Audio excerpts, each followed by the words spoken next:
Hello there, all. Today we'll be reading from The Secret Behind Communism by Dr. David Duke, and we'll be reading chapters 5 through 7.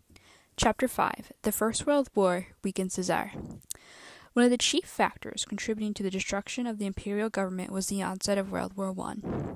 Perhaps the imperial military establishment had contained perhaps 1,500,000 professional troops well trained and loyal to the crown, but by 1917 the regular army was gone. Its losses for the first 10 months of the war were reckoned as 3,800,000, or to take the reckoning of the quartermaster general Dalinoff, 300,000 a month, and the officers who went into action standing and commanding their men to crawl were falling at twice the rate of the men. Although 18 million men were called to the colors, most of whom were conscripted from peasantry. Although courageous in battle, they proved politically unreliable and were easily incited by agitators. Large numbers of the industrial population were also drafted into the armies, and their places were taken by peasants fresh out of the country.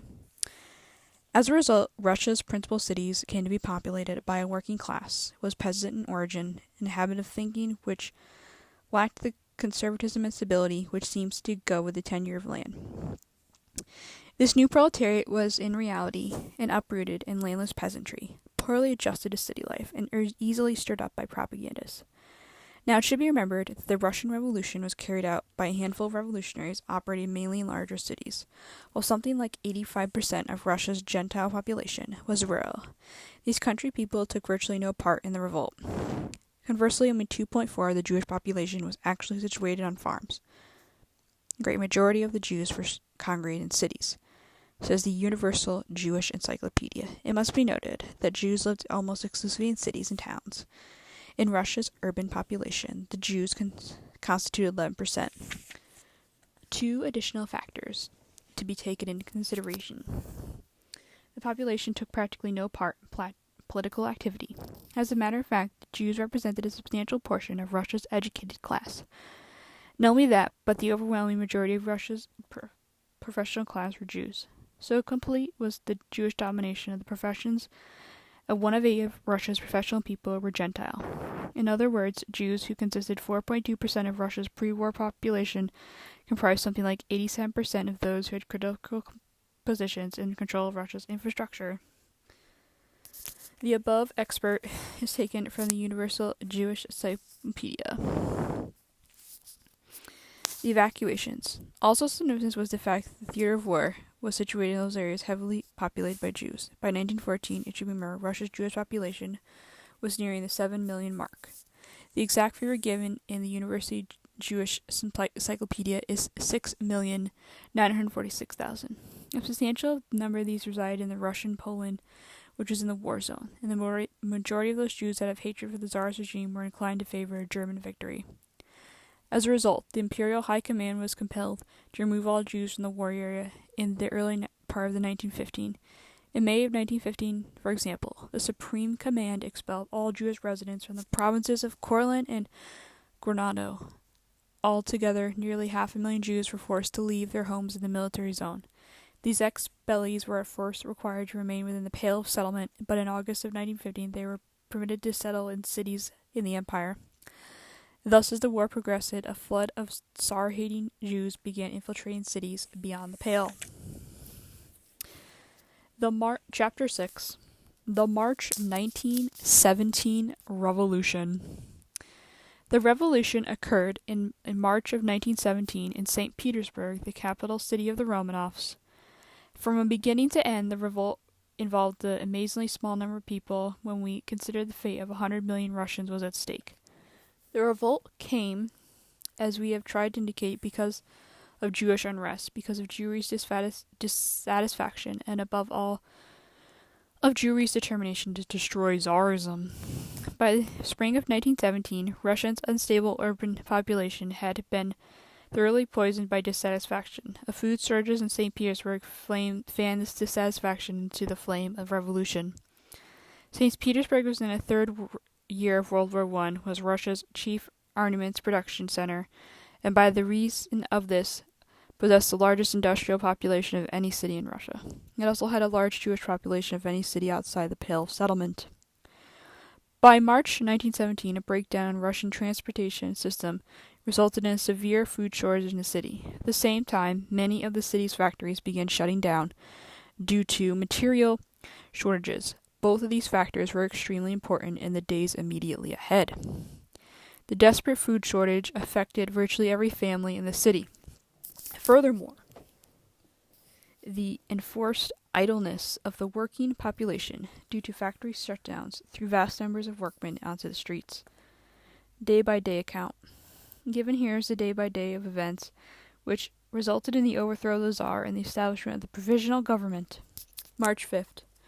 It was evident by this time, even to foreign visitors, that the trouble was brewing.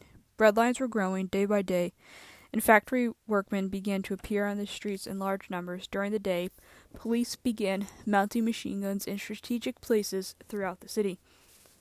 March 6th.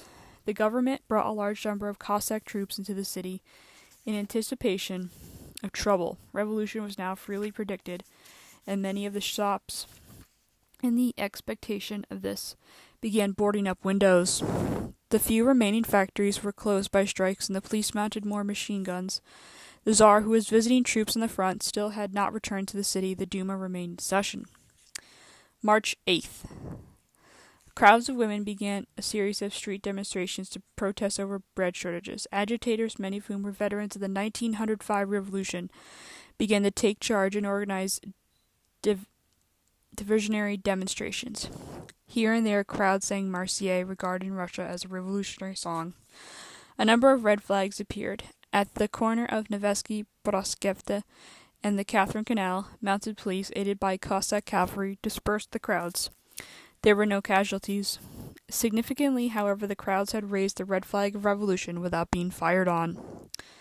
March 9th. The Nevsky from Catherine Canal to the Nikolai station was jammed from early morning, when crowds were larger and bolder than the preceding day. Streetcars were no longer running. The Cossack cavalry, under orders to keep Nevsky clear of demonstrators, repeatedly charged the mobs, and a few people were trampled. But it was observed that the cavalrymen only used the flats of their sabers, at no time used firearms. This encouraged the mob, which led the Cossacks in dread. Meanwhile, the agitators were constantly at work. March 10th. During the afternoon, huge crowds collected around Nikolai Station. An American photographer, Donald Thompson, has described in vivid fashion the scene there. About 2 o'clock, a man richly dressed in furs came to the square in a sleigh and ordered his driver to go through the crowd, by which this time it was in a very ugly mood. Although seeming to incline to make way for him, he was impatient and probably cold, and started an argument. All Russians must have their argument.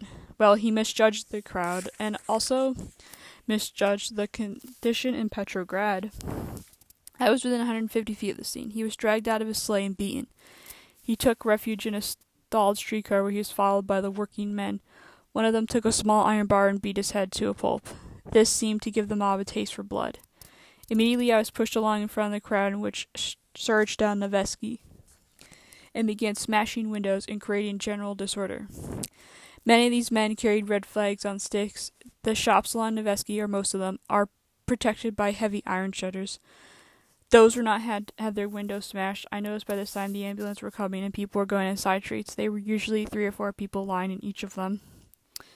The disorder now became general, and the mobs turned their fury on the police, who barricaded themselves for a last desperate stand in the police stations. They were slaughtered almost the last man, and the prisons were emptied of their entire populations, including desperate criminals of every category. March 11th.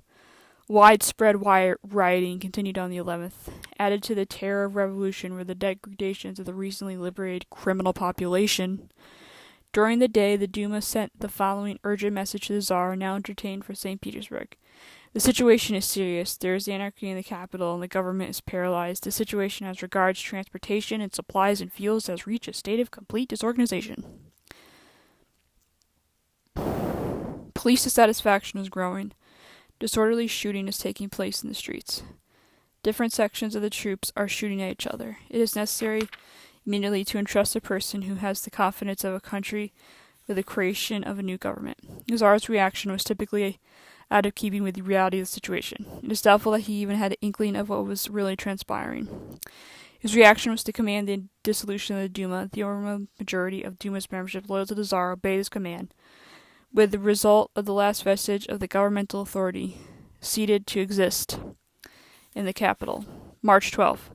The president of the dissolved Duma sent his last despairing message to the Tsar. The situation is becoming worse.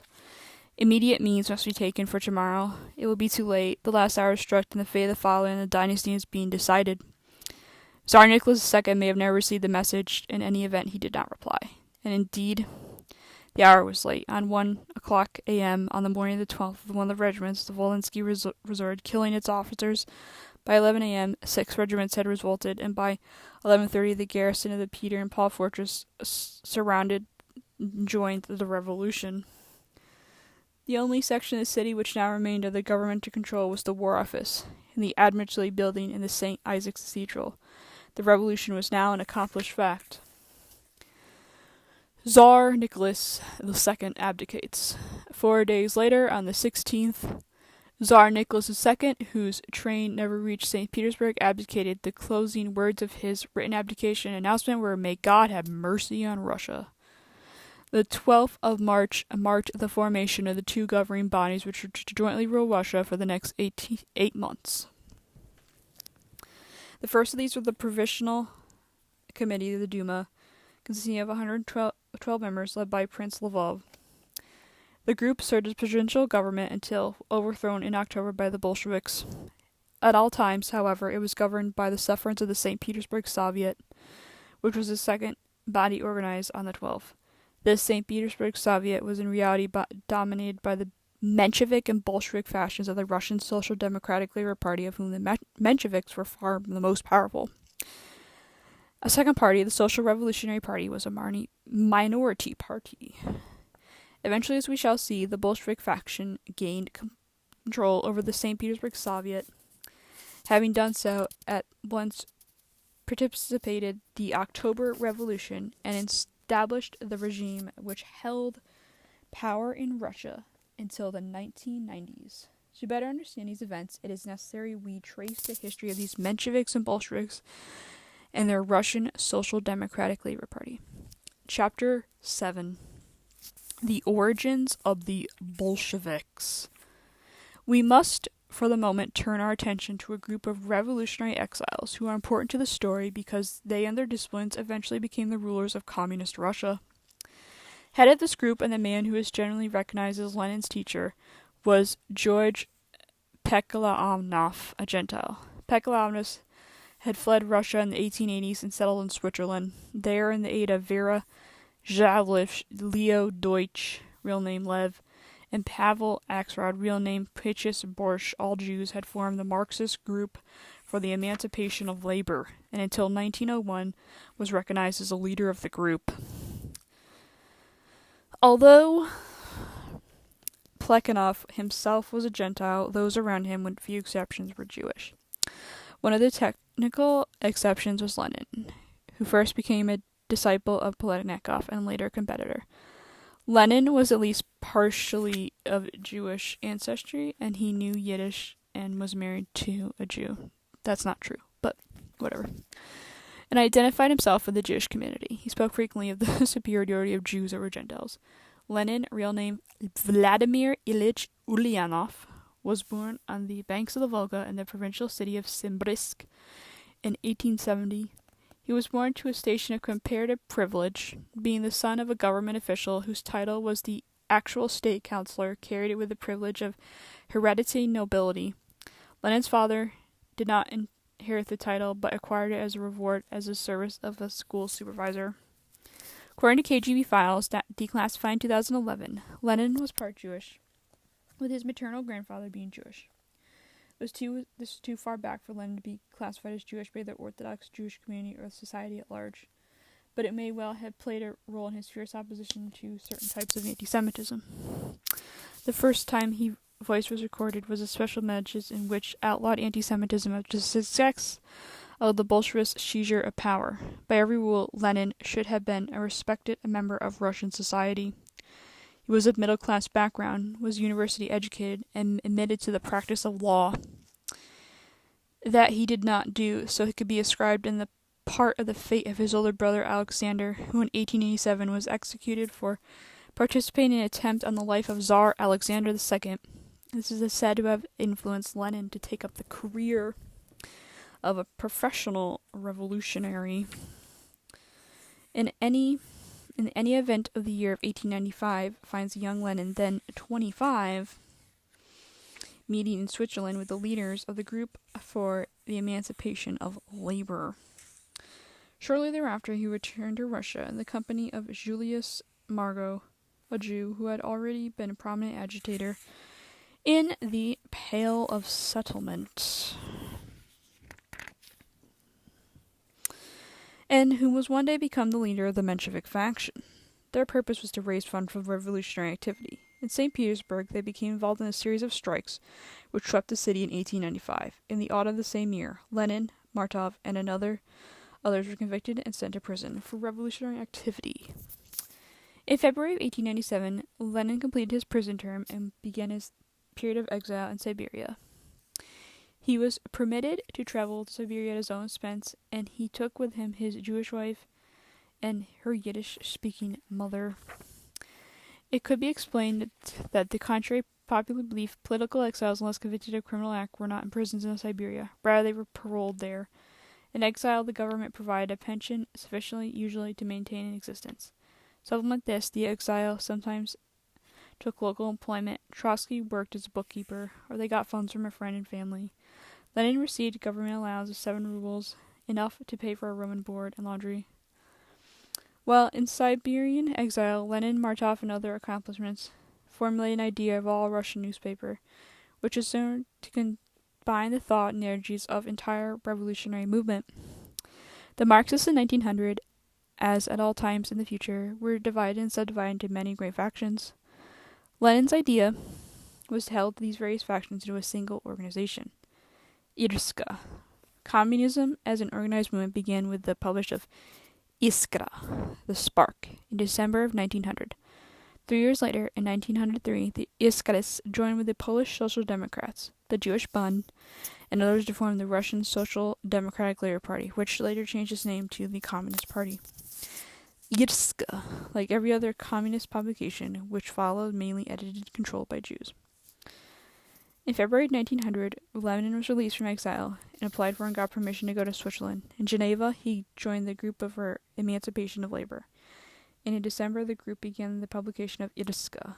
The establishment of Irska marked the beginning of Russian Marxism as an organized movement and the beginning of Lenin's role as a party leader.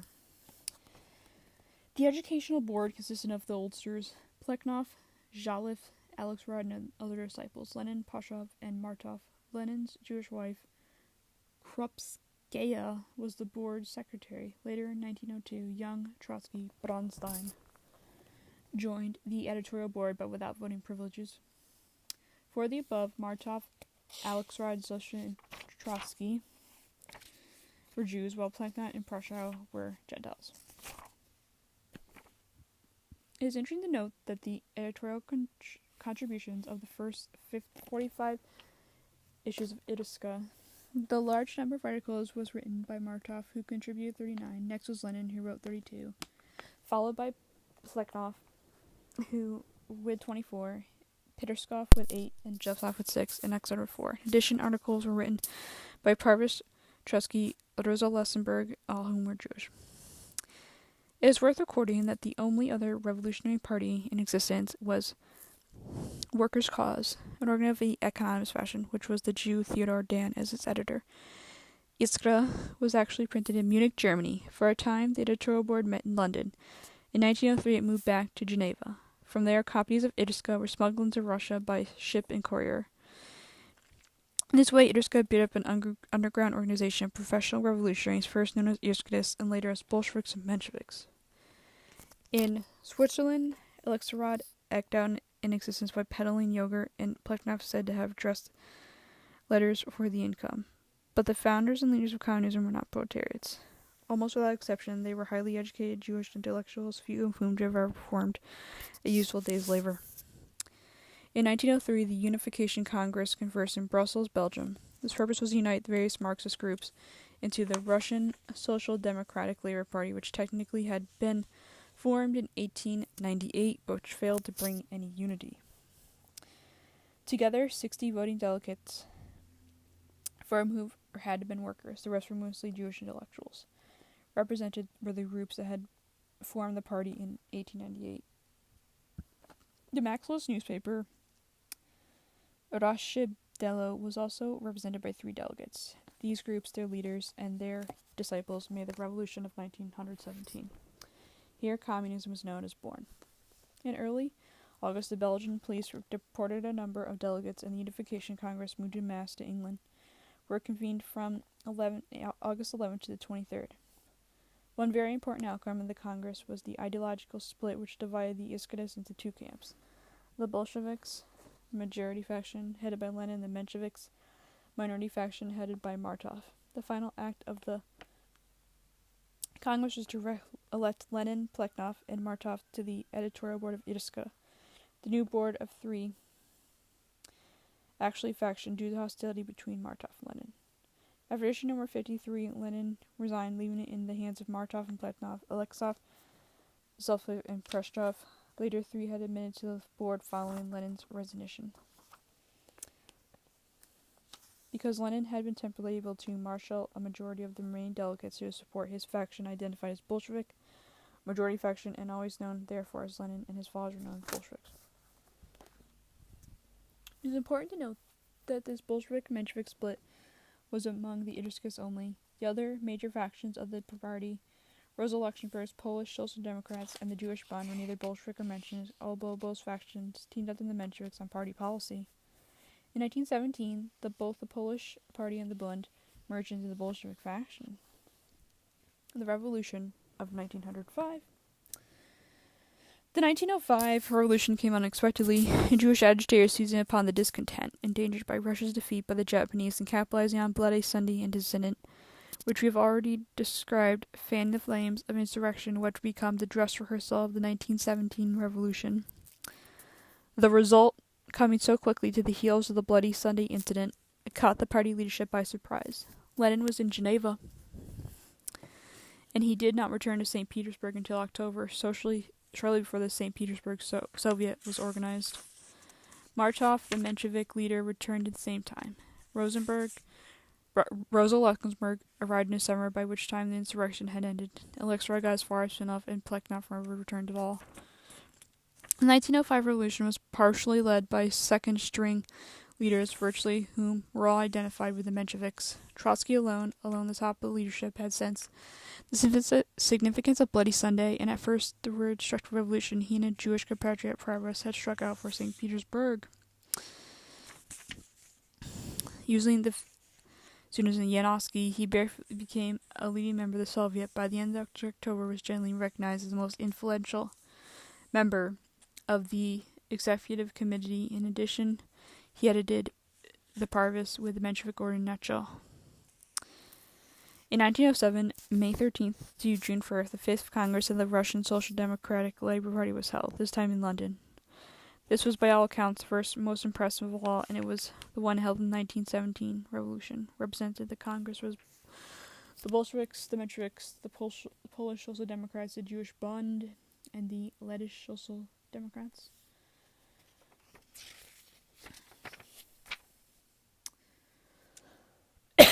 In January of 1910, the 19 leaders of the party met in what historians call the January plenum of the Central Committee. Its purpose was already to promote party unity.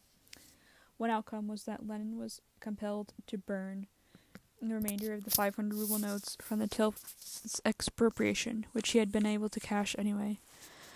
Another outcome of the January plenum was the recognition of the newspaper Social Demokrata as a general party newspaper. Its editors were the Bolsheviks, Lenin and Ziemianov, and the Mensheviks, Martov and Dan. Lenin was the only Gentile.